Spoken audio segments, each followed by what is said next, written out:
It all started sa family yan. Kami ay pamilya ng Sabungero.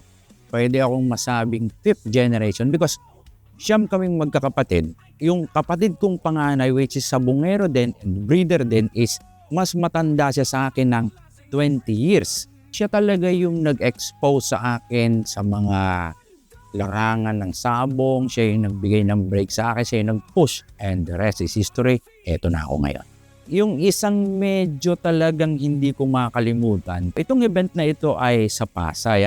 So, to cut the story short, nag-champion ako. Habang bumababa ako doon sa gradas, dala-dala ko yung champion na manok. Ang naririnig kong usapan ng mga tao ang gagaling ng manok ng live wire. Ang galing kasi nung handler. So, akala noong mga kapwa ko sa Bungero na nagdoon, si Jap Gagalak ay handler ng live wire.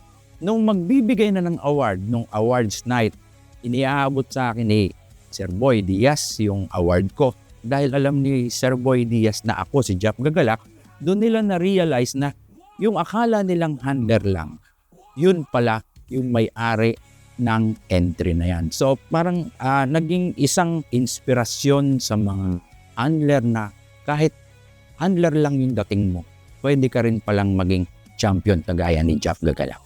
Ako po si Jap Gagalak, Live Wire Game Farm, lahing palaban. Makisig, makikita.